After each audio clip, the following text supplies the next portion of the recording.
समंदर के किनारे एक बूढ़ा नाविक रहता था। नाम रघु काका। अकेला, तंगहाल और टूटी नाव में गुजारा करने वाला। रात गहरी हो चुकी थी कि अचानक ठक ठक ठक। कौन है? रघु काका घबराकर दरवाजे पर चिल्लाए। हमें बचा लीजिए। बाहर से 3 लड़कियों की कांपती हुई आवाज़ आई। इतनी रात को और मेरे घर के बाहर तुम लोग क्या कर रही हो? हमें अपने घर में जगह दे दीजिए, बस एक रात, हम पर बड़ा खतरा है। रघु काका भड़क उठे। तुम जवान लड़कियां और मैं अकेला बूढ़ा आदमी मेरे घर में क्यों रहना चाहती हो? क्या चाहती हो? उन्होंने सिर झुकाते हुए कहा, हम जो आप कहोगे वो करेंगे, बस हमें बाहर मत छोड़िए। रघु काका को कुछ समझ ना आया, लेकिन बारिश तेज थी, इसलिए उन्होंने दरवाज़ा खोल दिया। तीनों लड़कियां भीतर आईं। अजीब सी चमक उन पर थी, जैसे समुंदर की गहराई उनकी आंखों में कैद हो। रात होते ही रघु काका ने बत्ती बुझाई और सोने ही वाले थे कि अचानक खड़ खड़, सर सर, फुस। उन्होंने आंखें खुली। एक लड़की हवा में तैर रही थी और दूसरी दीवार पर उल्टी खड़ी थी। तीसरी खिड़की पर बैठकर जाने किस भाषा में कोण कोण मंत्र बोल रही थी। पहली रात के डर के बाद भी रघु काका ने किसी तरह खुद को समझाया, बूढ़ा हो गया हूँ, आंखों का धोखा होगा। सुबह लड़कियां बिल्कुल सामान्य थी। हंसना, खाना बनाना, समंदर की ओर देखना, जैसे रात का वो भयानक मंजर कभी हुआ ही ना हो। लेकिन रघु काका के मन में डर बैठ चुका था। दूसरी रात उतरती है। जैसे ही सूरज डूबा, समंदर की हवा अचानक ठंडी हो गई। लहरें बिना वजह जोर से टकराने लगी। रघु काका ने देखा, तीनों लड़कियां एक दूसरे से नजरें मिलाकर चुपचाप जमीन पर बैठ गईं। उन्होंने दिया बुझा दिया। अंधेरा छा गया। मंत्रों की शुरुआत। कुछ देर बाद हूं स कुर धीमी गहरी आवाजें गूंजने लगी। ऐसी भाषा जो किसी इंसान की नहीं लगती थी। रघु काका ने चुपचाप आंखें खोली। तीनों लड़कियां गोल घेरा बनाकर बैठी थी। उनके बीच जमीन पर गीली रेत थी और रेत पर अपने आप अजीब निशान बन रहे थे। दीवारों पर पानी टपकने लगा, जबकि छत बिल्कुल सही थी। अचानक रघु काका ने देखा, तीनों लड़कियों की परछाइयां उनसे अलग हो गईं। परछाइयां दीवारों पर चल रही थीं, छत पर रेंग रही थीं, जैसे जिंदा हों। एक परछाई ने फुसफुसाया, दूसरी रात अभी नहीं, तीसरी रात फैसला करेगी। रघु काका का गला सूख गया। तभी एक लड़की अचानक रो पड़ी। उसकी आंखों से पानी नहीं, हल्की नीली रोशनी बह रही थी। वो बोली, हमें मत देखिए, हम जो कर रहे हैं मजबूरी है। दूसरी लड़की ने गुस्से में ज़मीन पर हाथ मारा और पूरा घर एक पल को हिल गया। बाहर से जोरदार लहर की आवाज़ आई, धड़ाम। ऐसा लगा जैसे समंदर ने घर को छू लिया हो। एक भारी आवाज़ गूंजी, अभी नहीं, समय पूरा नहीं हुआ। अगले ही पल सब शांत। लड़कियां फिर से अपने बिस्तरों पर थीं, जैसे कुछ हुआ ही ना हो। सुबह रघु काका पसीने में भीगे उठे। लड़कियां हंसते हुए चाय बना रही थीं। एक ने मुस्कुराकर कहा, काका, रात में आपको नींद नहीं आई क्या? रघु काका ने कुछ नहीं कहा, बस इतना समझ गए, ये सिर्फ पहली रात नहीं थी, ये किसी बड़े तूफान की दूसरी चेतावनी थी। और तीसरी रात सब कुछ बदल देने वाली थी। रघु काका डर से जम गए। ये इंसान तो बिल्कुल नहीं है, ये क्या कर रही हैं? सुबह हुई। उन्होंने सब कुछ भूलने का नाटक किया, लेकिन नज़रें उन पर टिकाए रखीं।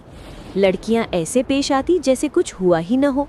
तीसरी रात आने लगी। रघु काका चिल्लाए, निकलो मेरे घर से, तुम हर रात कोई काला खेल करती हो, मुझे बेवकूफ़ मत बनाओ। लड़कियां रो पड़ी, हमारी मजबूरी है, हम आपको सच नहीं बता सकते। अगर अभी बता दिया तो हम भी ख़त्म हो जाएंगी और आप भी। बस एक रात, एक आखिरी रात हमें रुकने दो। रघु भड़क उठे, बस आखिरी रात, इसके बाद तुम निकल जाओगी। रात बीती। उनके कानों में फुसफुसाहट भर गई। आ गया, आ रहा है, आज फैसला होगा। सुबह होते ही लड़कियों ने कहा, अब आखिरी काम बाकी है, फिर हम चली जाएंगी। अब क्या? रघु काका थक गए थे। लड़कियों ने कहा, हमें आपके साथ समुंदर तक चलना होगा। आप हमारी पेशानी पर खाड़ी का पानी छिड़कोगे, बस इतना। रघु भड़क उठे। ये सीधा सीधा जादू है, मैं नहीं करूँगा। लड़कियां उनके पैरों में गिर गईं। बस इतना कर दो, नहीं तो सब मिट जाएगा, आपकी किस्मत भी और हमारी हकीकत भी। रघु मान गए। खाड़ी के किनारे वे लेट गईं। उन्होंने पानी उठाकर उनके चेहरों पर छिड़का। अचानक लहरें तेज होने लगीं। समुंदर बीच से 2 हिस्सों में बंटता चला गया और पानी से कोई विशाल आकृति निकल आई। एक बूढ़ा मगर शाही ठाठ वाला आदमी, नजरें लाल, बाल नमक जैसे सफ़ेद। मेरी बेटियों, अब तुम सुरक्षित हो। उसने लड़कियों को गले लगाया। रघु काका हैरान, ये सब क्या है? वो आदमी अपने हाथ जोड़कर बोला, तुमने हमारी जान बचाई है। सालों पहले मेरी बेटियों ने एक जादूगरनी का मजाक उड़ा दिया था। उसने श्राप दिया, जब तक तुम तीनों एक बूढ़े नाविक से शादी कर 3 रातें उसके साथ नहीं बिताओगी, तब तक तुम्हारे पिता समंदर में कैद रहेंगे। तुम ही वो बूढ़े नाविक मिले जिन्होंने उन्हें जगह दी। 3 रातें गुजरी और अब मेरा श्राप टूट गया। लड़कियों ने आंसू भरी आवाज़ में कहा, हमारा इरादा कभी भी आपको नुकसान पहुंचाने का नहीं था, हम मजबूर थीं। शाही आकृति ने रघु काका की ओर देखा। तुमने समुंदर की शर्तें पूरी की हैं, अब से तुम खाड़ी के संरक्षक कहलाओगे। तुम्हारी नाव अब कभी खाली नहीं लौटेगी। लहरें उठीं, चमकदार धुंध छाई। बेटियां और उनका पिता गायब हो गए। रघु काका वहीं खड़े थे, भीगे हुए, लेकिन उनकी आंखों में पहली बार उम्मीद चमक रही थी। शायद ये सब सच था, या शायद एक तिलिस्मी सपना। पर उसी शाम तट पर उनकी टूटी नाव के नीचे से 3 चमचमाते मोती खुद ब खुद आ गिरे। उठी, चमकदार धुंध छाई। बेटियां और उनका पिता समंदर की गहराई में विलीन हो गए, जैसे कभी थे ही नहीं। रघु काका वहीं खड़े रह गए, भीगे हुए, हाथ कांपते हुए और आंखों में एक अजीब सी चमक। शायद ये सब सच था, उन्होंने बुदबुदाया, या शायद समंदर ने मुझे एक सपना दिखाया। उस रात रघु काका को नींद नहीं आई।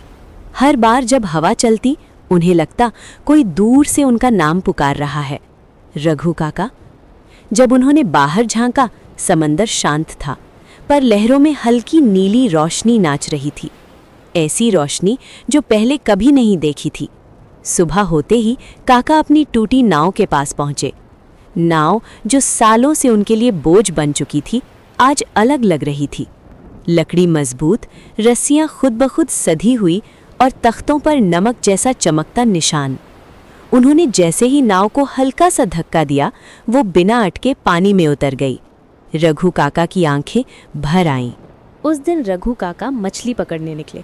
लोगों ने सोचा, बूढ़ा आदमी, टूटी नाव, आज फिर खाली हाथ लौटेगा। लेकिन शाम को जब वो लौटे, नाव मछलियों से भरी हुई थी, इतनी कि काका खुद हैरान रह गए और गांव वाले सन। उस रात जब रघु काका लालटेन जलाकर बैठे थे, लौ अचानक नीली हो गई, नीली समंदर जैसी। उसी नीली लौ में उन्हें 3 परछाइयाँ दिखाई दी, तीनों लड़कियाँ, मुस्कुराती हुई। उनमें से एक की आवाज़ गूंजी, डरो मत काका, अब आप अकेले नहीं हैं। दूसरी बोली, जब तक समंदर रहेगा, आप उसके संरक्षक रहेंगे। तीसरी ने सिर्फ इतना कहा, मोती संभाल कर रखना। और लौ फिर से पीली हो गई। सब कुछ सामान्य। रघु काका ने वो 3 मोती अपनी हथेली पर रखे। अजीब बात थी, जब भी कोई ईमानदारी से उनसे मदद मांगता, मोतियों में हल्की गर्माहट आ जाती, और जब कोई लालच से आता, मोतियों की चमक बुझ जाती। धीरे धीरे रघु काका समझ गए, ये मोती दौलत नहीं, जिम्मेदारी थे।